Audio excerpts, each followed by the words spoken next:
So I sold some art. I sold some prints, and I'm not going to get rich anytime soon, but but I'm really pleasantly surprised at how things went at the Healing Arts Fair, where I had my display. So let me tell you about it. First, I'll show you kind of a few little clips of the prepping on that day, or kind of what it looked like, and so on and so forth. So I'll show you a couple of those clips, and then I'll get back to you.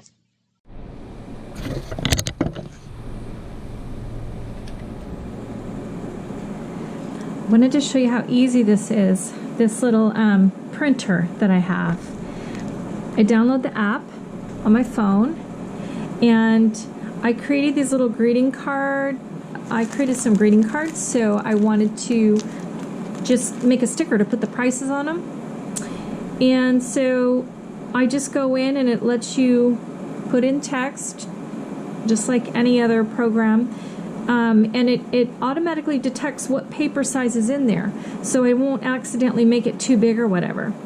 Okay, I already printed a bunch, so I'm just going to put it on one so you can see what it does.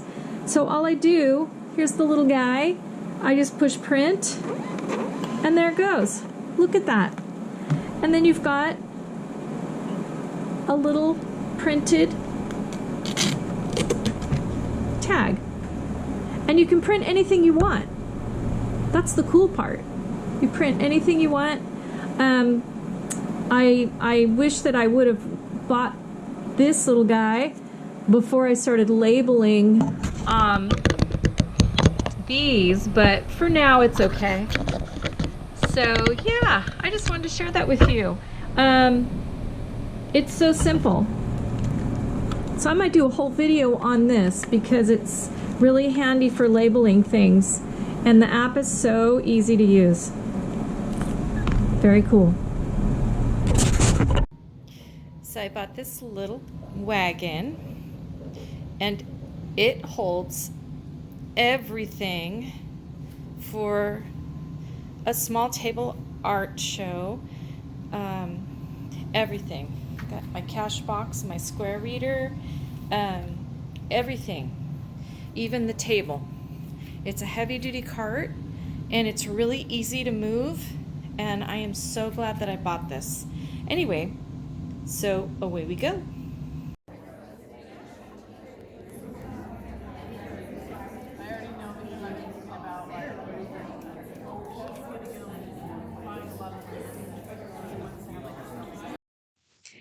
So here I am behind my little table, and getting ready to start.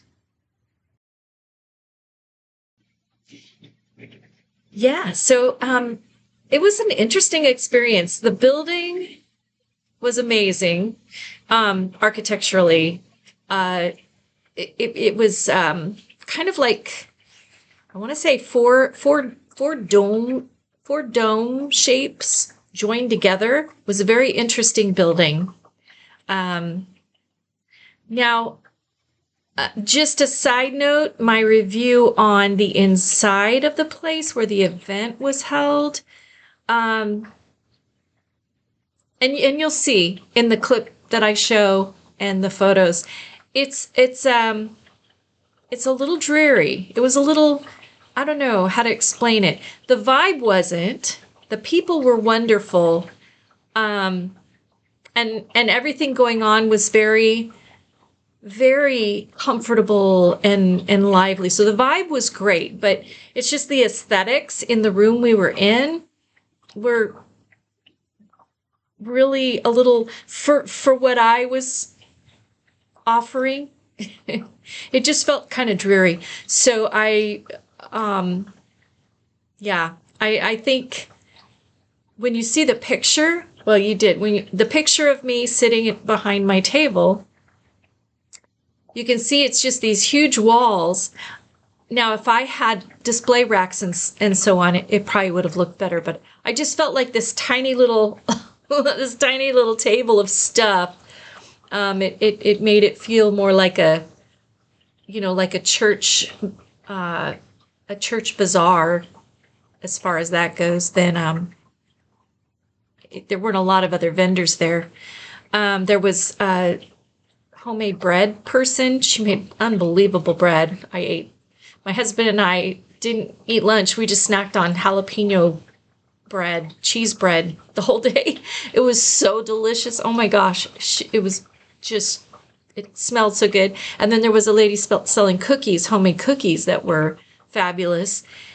And then there were 2 tables with different kinds of crafts using natural stones and glass, not glass, but natural polished stones and beads and, jewelry, that kind of thing. And then there were a couple of other people offering different kinds of courses in, self-help and vibrational healing, things like that.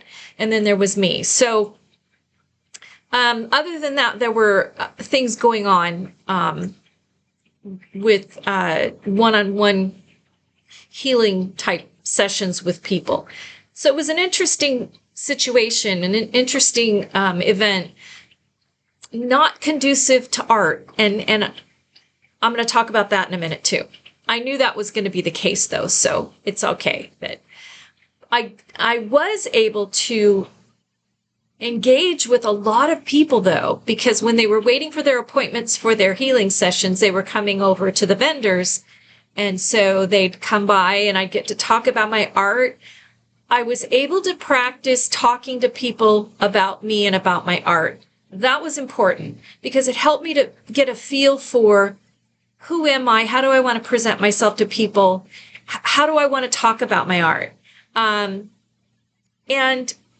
I think at first people thought that they were just, I don't know what they thought my prints were. So I made sure to say, these are prints of my original pieces, but my original pieces are quite large. So today I just brought my prints. And, and then I have greeting cards, I have postcards. So I was able to explain that. And because almost everything I brought, most of what I brought, I should say, were animals, there were a lot of people there interested in animals. A couple of people were very interested in the sort of, I want to say it's my She Who Is series, which are prominent female figures throughout mythology, history, so on.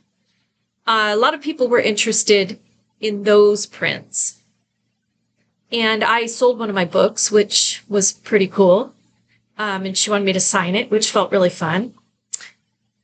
Anyway, I sold a couple of originals because I brought my little original acrylic paintings, abstract animal paintings, and one lady bought 2 of those. She loved them and didn't even balk at the price, which was kind of refreshing.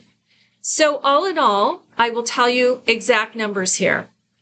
I spent $25 for the space, spent probably another $25, $30 in gas to get there and back. So I had sales of, I want to say $197. Yeah. 196. Anyway, so I almost, I paid for my expense and then made right around $50. So, not a lot of money, obviously, but it was just the fact that I was able to practice and kind of get a feel for how I would interact with people.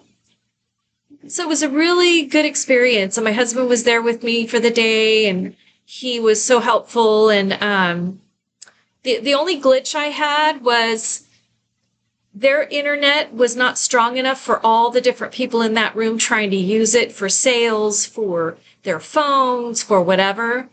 So I found that weak signal caused my Square to not want to connect.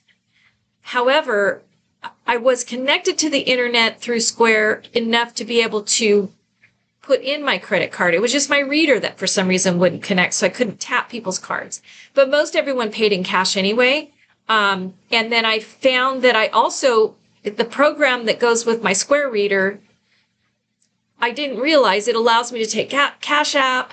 I can put in my cash sales, and I didn't realize that till later because I hadn't spent enough time investigating what all that program does. So now I know better. Now I know that that Square program, that app on my iPad, can handle any payment. So my inventory is in there.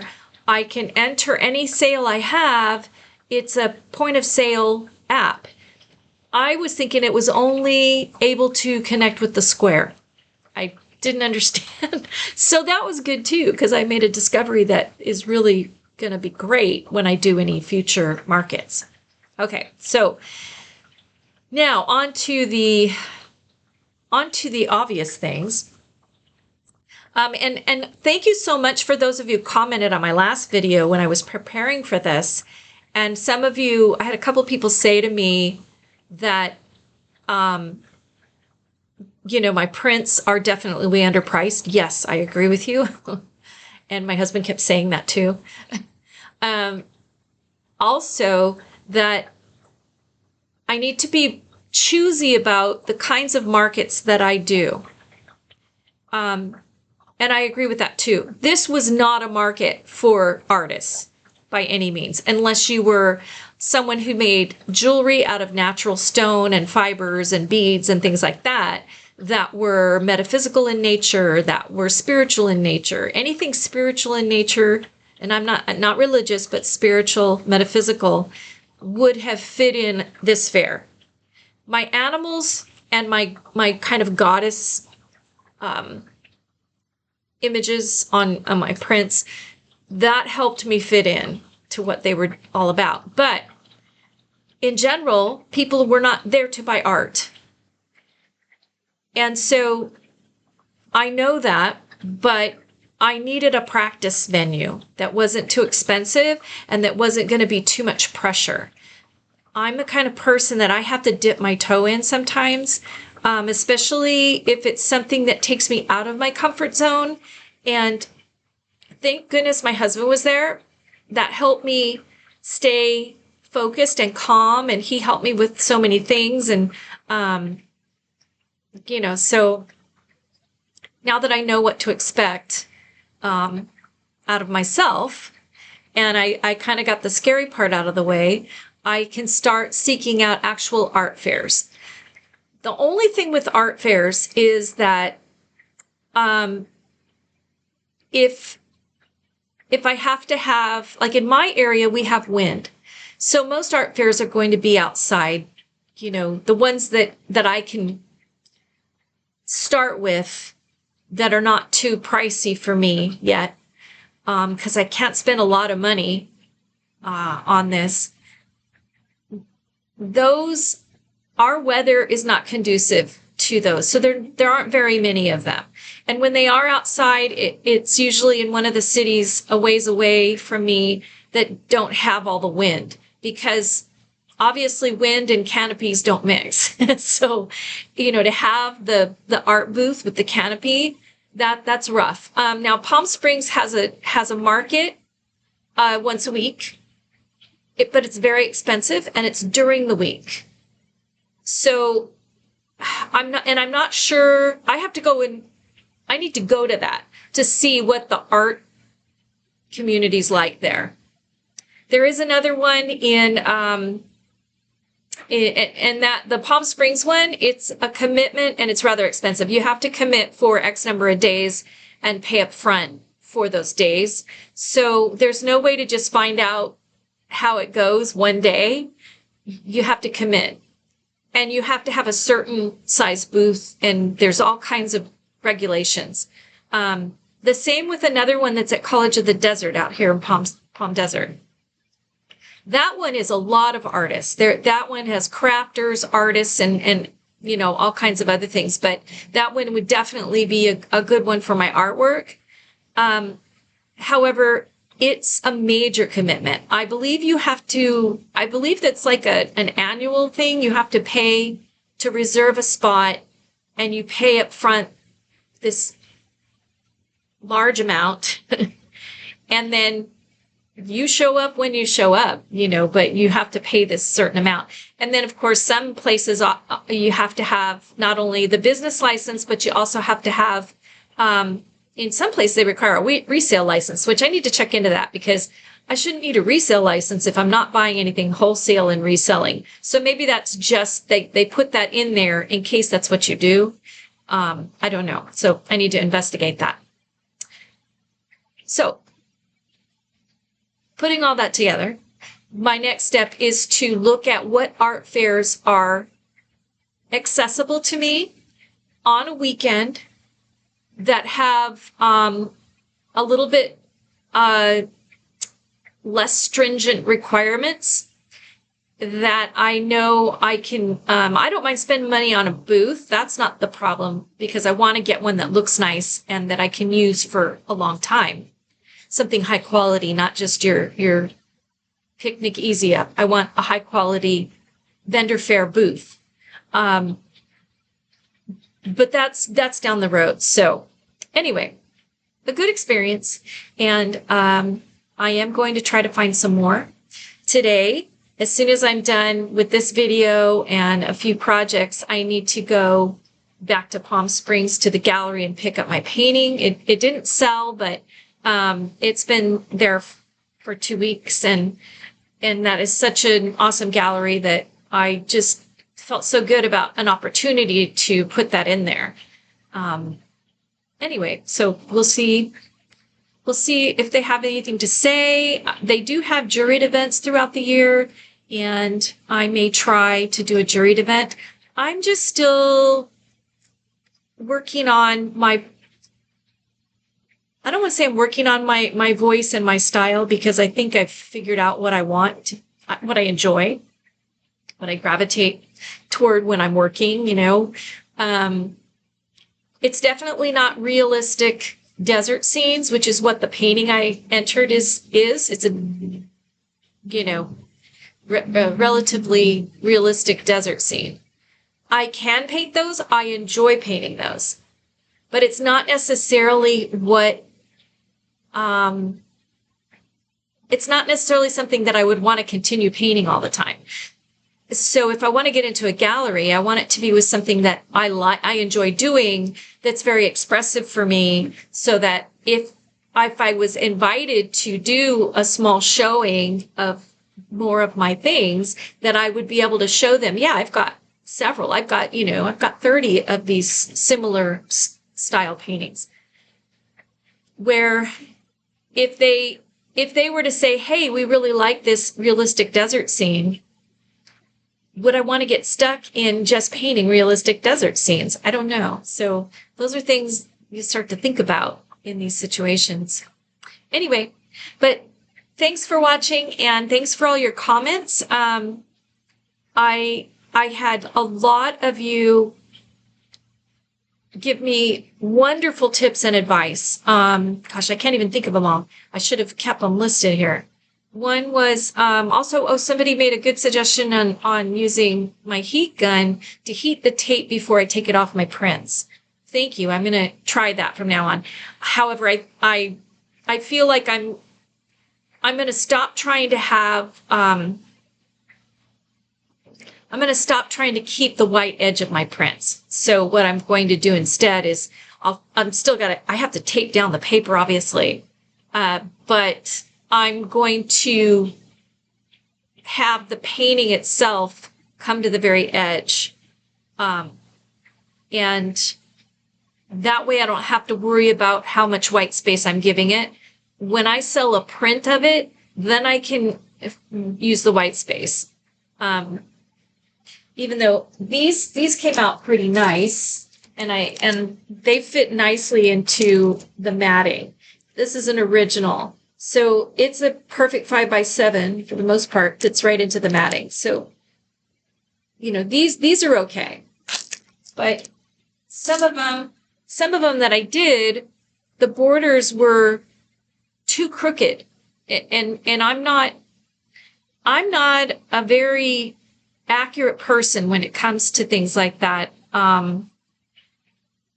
I measure, I draw lines, and I put the tape down, but somehow it still ended up crooked. So rather than stress over that, I am going to just paint it to the edge, the 5x7, or if it's an 8x10, paint it to the edge. And then when I go to create a print of it, I can leave a little bit of a border if I want to, but I don't necessarily need to, because the opening of whatever matted frame somebody decides to use, like this, the opening is going to fit the painting itself, and that's all I need to worry about. It doesn't matter what the border around it looks like. So I need to get away from that need for perfection in the white border. The matting does all that. I also watched a video. Somebody talked about whether you should sell your prints with a matting or not. And her point, which is a good one, is that if you've got to jack up your price if you're going to buy matting for the print. So, it jacks the price up of the print.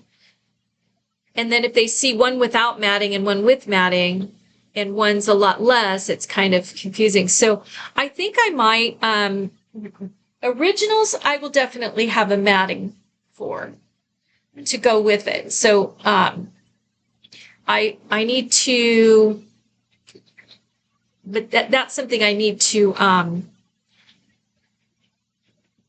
I need to look at the pricing of the matting, and I need to find a place to buy them in bulk that have the backing, so that they're the piano hinged style.